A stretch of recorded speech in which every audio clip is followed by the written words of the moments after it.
2 minutes after takeoff, a warning light flashes. Moments later, one engine is shut down, the wrong one. In less than 3 minutes, Jeju Air Flight 2216 would turn into South Korea's worst aviation disaster in decades. Jeju Air Flight 2216 was a scheduled international passenger flight operated by Jeju Air from Suvarnabhumi Airport near Bangkok, Thailand, to Muan International Airport in Muan County, South Korea.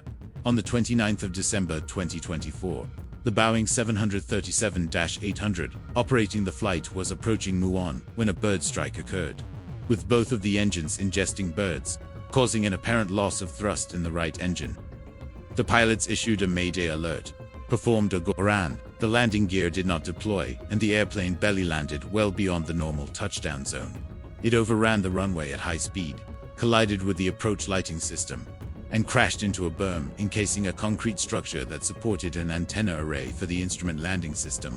The collision killed all 175 passengers and 4 of the 6 crew members. The surviving 2 cabin crew were seated in the rear of the plane, which detached from the fuselage, and were rescued with injuries. Both the cockpit voice recorder and flight data recorder stopped functioning a few seconds before the Mayday call, and evidence of a bird strike with a species of migratory duck was later found in both engines, with the right engine having sustained severe bird damage. In July 2025, South Korean media reported that the investigation board attributed the crash to one of the pilots mistakenly turning off the relatively unscathed left engine rather than the badly damaged right engine.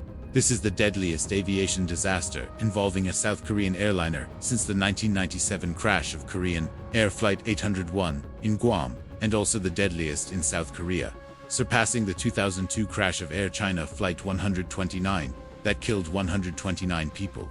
This was also the first fatal accident in Jeju Air's 19-year history, and was the deadliest aviation accident since the 2018 crash of Lion Air Flight 610, before being surpassed by Air India Flight 171, which crashed half a year later. The aircraft involved, manufactured in 2009, was a 15-year-old Boeing 737-8 and was equipped with 2 CFM International engines. It was acquired by Jeju Air in 2017, after previously operating for Ryanair. Less than a month before the crash, Jeju Air had resumed regular international services at Muan International Airport, following a suspension caused by the COVID-19 pandemic. And the airline was operating 4 flights a week between Muan and Bangkok, a service that Jeju Air began on the 8th of December. In the 48 hours leading to the crash, the aircraft made 13 flights that included stops in Muan, Jeju Island, and Incheon, as well as to Beijing, Bangkok, Kota Kinabalu, Nagasaki, and Taipei. No issues were found in the aircraft's safety pre-check before its final flight. According to Jeju Air initially said that the crashed aircraft had not been involved in any prior incidents, but data from the Korea Airports Corporation showed that in February 2021, the aircraft was damaged when its tail struck the runway during takeoff from Gimpo International Airport in Seoul, causing structural damage to the plane, for which Jeju Air was fined $1.5 million by the Ministry of Land, Infrastructure and Transport for violating safety regulations, amid criticism over the airline's omission of the incident. Jeju Air said the incident from 3 years ago was minor and therefore classified as an event rather than an accident under aviation law, which is why it was not considered part of the aircraft's accident history. Of the 175 passengers, 2 were Thai nationals, and the other 173 were South Korean. The oldest on board was born in 1946, and the youngest in 2021. 9 members of the same family that included the 3-year-old child were also on board. Of the 181 people on board, 82 were male and 93 were female. There were 5 passengers under the age of 10. The captain had been an employee of Jeju Air since 2019 and had accumulated over 6,820 hours of flight experience, including 6,096 hours on the Boeing 737. The first officer had over 1,650 hours, with 1,339 of them on the Boeing 737. The crew also included 4 flight attendants. Most passengers were returning home from a 5-day Christmas package tour to Bangkok. 13 passengers were reported to be active or former government officials on a provincial or local municipal level. 8 were current or former civil servants from Hwasun County, and 5 were administrative officers of the Jeonnam Provincial Office of Education. On the 29th of December, The aircraft took off from Suvarnabhumi Airport at 2:28 a.m. ICT, Karachi to Manawat. The Director of Airports of Thailand stated that no abnormalities regarding the aircraft nor the runway had been reported. At 8:54 a.m. KST, the plane was authorized to land at Muan International Airport on runway 1. As the plane was preparing to land, it was warned at 8:57 a.m. about the potential for a bird strike. At 8:58 a.m., the pilots broadcast a Mayday alert and advised they were going around. This was followed by a request at 9 a.m. to land in the opposite runway, runway 19, after the landing gear was not deployed. This request was authorized at 9:01 a.m. The crash occurred at 9:03 a.m. as the aircraft belly landed, touching down 1,200 meters, 3,900 feet along the runway.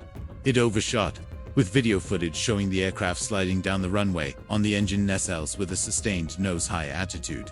It continued 820 feet past the runway threshold and exploded after colliding with the berm supporting the instrument landing system. Both engines were embedded into the berm structure, while the tail assembly continued forward, rolling over and resting inverted. Wreckage from the forward fuselage were found 66 to 984 feet past the berm and partially damaged the perimeter wall. Local residents said they saw flames and sparks originating from the aircraft's right wing and heard explosions and metal scraping before impact. Some reported seeing a flock of birds being ingested into the right engine, causing a fire. The only survivors were 2 crew members rescued from the tail section of the aircraft. A local restaurant owner heard loud bangs that sounded like the backfiring of a motorcycle engine, leading him to rush to the restaurant rooftop and record a 54-second video on his cell phone of the aircraft's descent and crash, which subsequently went viral.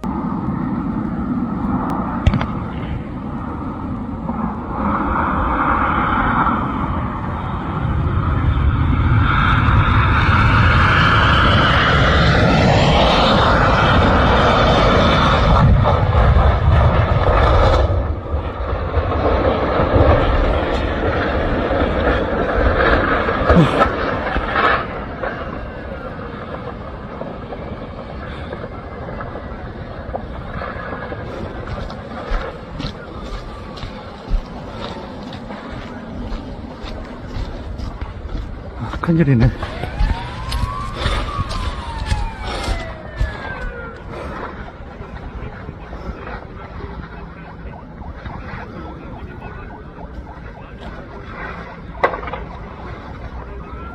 The flight data recorder was found partially damaged, without a connector linking its data storage unit to the power supply, while the cockpit voice recorder was intact. The 2 flight attendants seated in the aft jump seats were the only survivors of the crash, had remained conscious during the crash.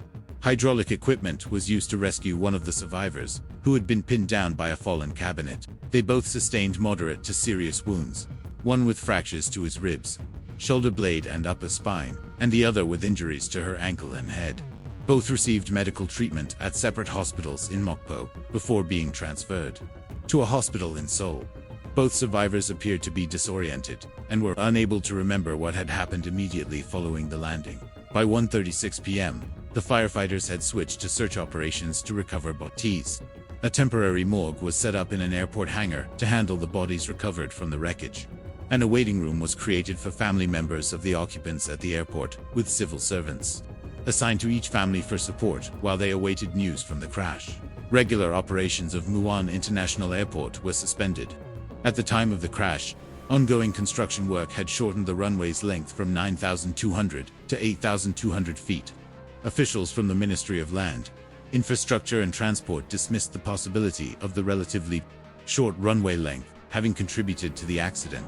A total of 179 people were confirmed dead, including 4 of the 6 crew members and all 175 passengers. Local fire officials said that passengers were ejected from the aircraft after it hit a barrier at the end of the runway, leaving little chance of survival. Firefighters said some bodies were scattered 330 to 660 feet from the crash site, while others were found mutilated or burnt among the wreckage. Police officials predicted it would require over a week to identify the human remains recovered. Some family members provided officials with DNA samples at the airport to help identify the dead. The crash is currently being investigated by the South Korean Aviation and Railway Accident Investigation Board. With assistance from the U.S. National Transportation Safety Board, Federal Aviation Administration, and Boeing. 8 investigators arrived at the crash site on the 31st of December. Jeju Aerospace, which co-produced the engines on the plane in its CFM International joint venture, joined the investigation. On the day of the accident, at a press conference, Lee Genkian, Muan County Fire Chief, said that the cause of the landing gear failure was presumed to have been adverse weather combined with a bird strike. The weather around the airport at the time of the crash was favorable with almost no wind, rain or clouds, and visibility was 9 kilometers. Both flight recorders, the cockpit voice recorder and the flight data recorder, were recovered and taken to Gimpo International Airport for analysis. On the 11th of January, the ARAIB stated that both the CVR and FDR had stopped recording for minutes before the aircraft crashed. Investigators say the cutoff may have resulted from loss of all electrical power, including backup. 6 minutes before the crash, and 1 minute before the flight data and voice recorders stopped recording, the airport traffic control issued a warning of nearby birds, a hazard to the aircraft.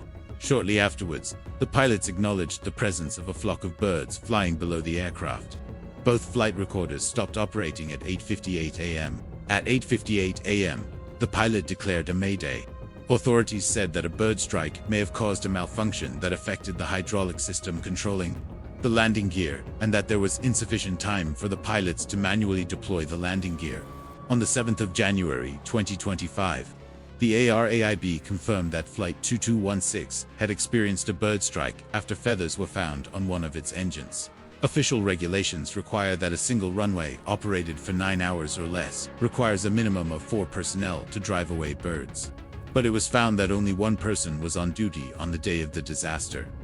The Korea Times, citing an investigation headquarters official, reported that the investigation will also examine the impact of the shortened runway length from 2,800 to 2,500 meters. Kim In-gyu, director of the Korea Aerospace University Flight Education Center, stated that it was unusual for all 3 landing gears to fail, and that it is difficult to conclude that a bird strike alone was responsible.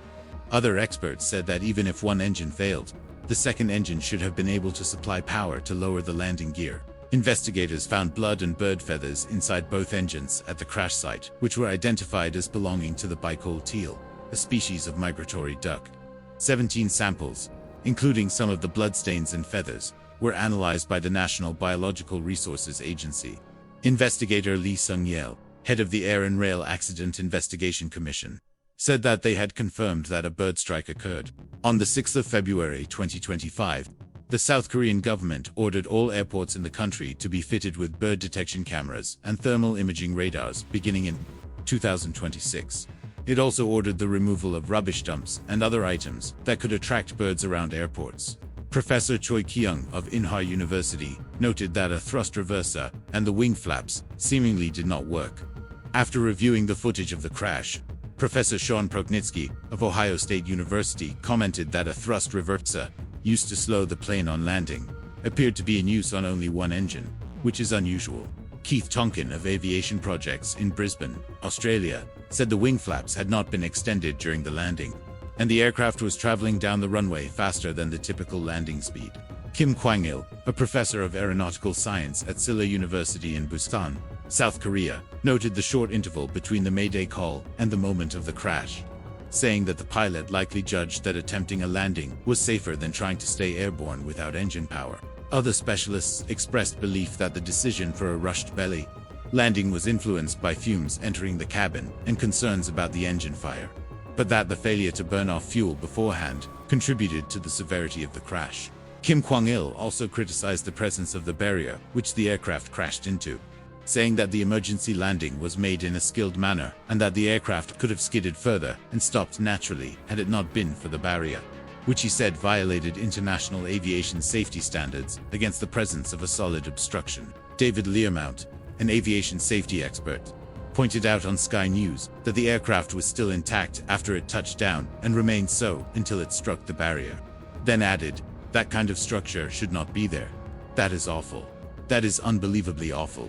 To have a hard object about 200 meters or less into the overrun. I've never seen anything like this anywhere ever before." The barrier consisted of a concrete structure within an earthen berm 820 feet from the end of the runway. The structure supported a localizer, an antenna array for the instrument landing system that assists aircraft navigation. The structure, berm, and localizer had a combined height of 13 feet. Airport officials said the localizer was raised to runway level to ensure its proper functioning. Due to the slanted terrain at the end of the runway, the berm and concrete pillars had existed since the opening of the airport. But in 2023, the structure was modified with the addition of a concrete slab on the top. Remarks in the airport's operating manual, published by the Korea Airports Corporation on the 9th of May 2024, said the barrier was too close to the end of the runway and recommended conducting a review of the location of the equipment. Simon Hatfield, an aviation safety consultant, criticized the use of a berm to place the localizer at the correct height, saying that the aircraft would have simply plowed through the localizer and come to a rest if the localizer had been positioned on flatter terrain. ICAO guidelines mandate that there be a 300 feet safety area at the end of runways, while also recommending that there be a 240-meter, 790 feet safety area at the end of runways, due to crash risks associated with structures near runways. In July 2025, South Korean media reported that ARAIB attributed the crash to one of the pilots turning off the undamaged left engine by mistake rather than the right engine, which had been hit by the bird strike. The idea was criticized by the Jeju Air Pilots Union and the victims' families, both of which who accused ARAIB of ignoring other possible causes, such as the airport barrier. A scheduled release of the report was subsequently withdrawn, following protests from the families. The government declared Muan a special disaster zone and issued a period of national mourning until the 5th of January 2025. It also set up 90 memorial altars in 17 cities nationwide for public displays of grief, with attendance estimated to have reached nearly 158,000. Acting President and Acting Prime Minister Choi Sang-mok, who acceded to the presidency 2 days before the accident, ordered rescue efforts and emergency benefits for relatives of the victims. In under 2 hours, the Ministry of the Interior and Safety activated its Central Disaster and Safety Countermeasures headquarters. Messages of sympathy and ritual offerings were left by passers-by in the perimeter fence of Muan Airport. The flag at the Thai embassy in Seoul was set at half-mast in mourning for the victims. The government of Gwangju designated a week-long mourning period from the 29th of December to the 4th of January 2025, with several New Year events and celebrations being cancelled. South Korean media outlets scaled back entertainment programs for the new year, while several K-pop figures postponed releases of music and content on social media. An increase in booking cancellations was recorded by Jeju Air following the crash, with 33,000 domestic flight reservations and 34,000 international reservations called off by 1 p.m. on the 30th of December. That same day, a Boeing B737-800 operated by Jeju Air as Flight 7C101 experienced problems with its landing gear shortly after taking off from Gimpo International Airport on its way to Jeju at 6:37 a.m., prompting it to return to Gimpo at 7:25 a.m. 21 passengers backed out from boarding a transfer flight offered an hour later. Jeju Air later announced a 10 to 15% reduction in flights for the winter season to carry out maintenance work. On the 30th of December, authorities ordered the inspection of all Boeing 737-800 aircraft operated by South Korean Airlines and an expanded review into safety standards at Jeju Air. The inspections were supposed to be completed by the 3rd of January 2025, but the deadline was extended by a week. The families of the victims formed a support group and said that no funerals for their relatives would be held until all of them had been identified. After all, fatalities had been identified on the 1st of January. The first funeral for the victims was held the next day, on the 22nd of January 2025. It was announced that the concrete barriers used for navigation at 7 Korean airports would be replaced. Runway safety areas at these airports will also be modified following a comprehensive review of all airports conducted after the accident. Proposed measures include replacing the concrete bases with lightweight structures or burying them underground. At Muan International Airport, the concrete mounds will be removed entirely, with the localizer reinstalled using breakable structures. On the 23rd of January, the government announced that it would tighten regulations on low-cost carriers and increase penalties for airlines failing to meet enhanced operational safety standards. In April 2025, a number of new safety measures were announced in the wake of the crash. These included penalties against airlines for fatal crashes, new rules on the location and frangibility of localizer equipment, longer runway requirements, arrestor systems for absorbing kinetic energy for shorter runways, extra personnel and monitoring systems for bird strike avoidance, a larger radius for prohibiting land uses that can attract birds, increased maintenance and technician qualification requirements, increased training requirements for flight crews, and measures to reduce pilot fatigue. Thank you for watching this episode featuring Jeju Air Flight 2216.